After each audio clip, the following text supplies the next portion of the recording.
Hello friends, सभी को नमस्कार। Welcome back to my YouTube channel. साथियों, आज की यह वीडियो यूपीआई लाइट से संबंधित है।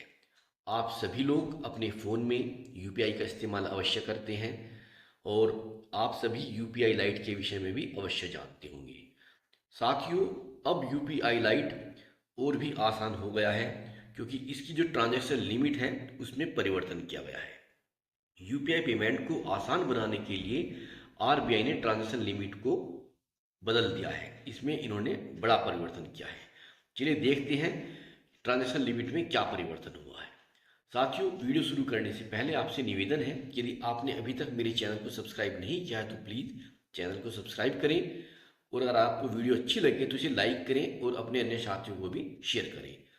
चलिए देखते हैं आरबीआई ने ट्रांजैक्शन लिमिट में कौन सा परिवर्तन किया है। यूपीआई पेमेंट को आसान बनाने के लिए आरबीआई ने दोगुनी कर दी है ट्रांजैक्शन लिमिट। भारतीय रिजर्व बैंक ने बुधवार को डिजिटल भुगतान समाधान यूपीआई लाइट की लिमिट को बढ़ाने की घोषणा की है। अब यूपीआई लाइट के तहत प्रतिदिन लेन देन की सीमा बढ़ाकर 1,000 रुपये और वॉलेट में अमाउंट रखने की लिमिट 5,000 रुपये तक कर दी है। आरबीआई गवर्नर शक्तिकांत दास ने मौद्रिक नीति समिति के फैसले की घोषणा करते हुए बताया कि रेपो रेट में कोई बदलाव नहीं किया गया है, लेकिन कुछ लेन देन की सीमाएं बढ़ाने का निर्णय लिया गया है। उन्होंने कहा है, यूपीआई 123 पे में प्रति लेन देन की सीमा 5,000 रुपये से बढ़ाकर 10,000 रुपये कर दी गई है। इसके अलावा यूपीआई लाइट वॉलेट की सीमा 20,000 रुपये से बढ़ाकर 5,000 रुपये और प्रतिदिन लेन देन की सीमा 100 रुपये से बढ़ाकर 500 रुपये की गई है। साथियों, आप जानते होंगे जब हम स्टार्टिंग में यूपीआई का इस्तेमाल करते हैं, मान लीजिए आपने किसी फ़ोन में यूपीआई को एक्टिवेट किया तो आप पहले 5,000 रुपये का लेन देन कर सकते थे, लेकिन अब इसको बढ़ाकर 5,000 रुपये को बढ़ाकर 10,000 रुपये कर दिया है। यानी पहले दिन आप 10,000 रुपये तक का लेन देन कर सकते हैं और जब आपको 24 घंटे हो जाएंगे तो आप इस राशि को और भी ज़्यादा बढ़ा सकते हैं। ठीक इसी प्रकार आप सभी जानते हैं कि यूपीआई लाइट है, इसमें हम लोग 2,000 रुपये मैक्सिमम रख सकते थे। अब इसमें 2,000 रुपये से बढ़ाकर इसको 5,000 रुपये कर दिया गया है और प्रतिदिन लेन देन की सीमा 100 रुपये से बढ़ाकर 500 रुपये की गई है। यूपीआई लिमिट बढ़ाकर डिजिटल भुगतान को बढ़ावा देने का प्रयास किया जा रहा है, ये आरबीआई गवर्नर का कहना है।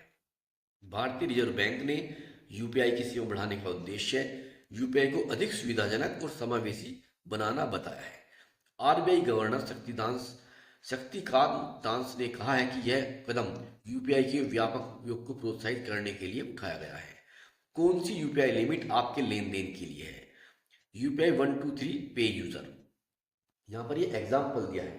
मान लीजिए कोई यूपीआई का यूजर है, यहाँ 123 उसको नाम दिया गया है। यूपीआई 123 पे के लिए यूपीआई लिमिट में बदलाव उन लोगों के लिए फायदेमंद है जो स्मार्टफोन नहीं इस्तेमाल करते या फीचर फोन का प्रयोग करते हैं।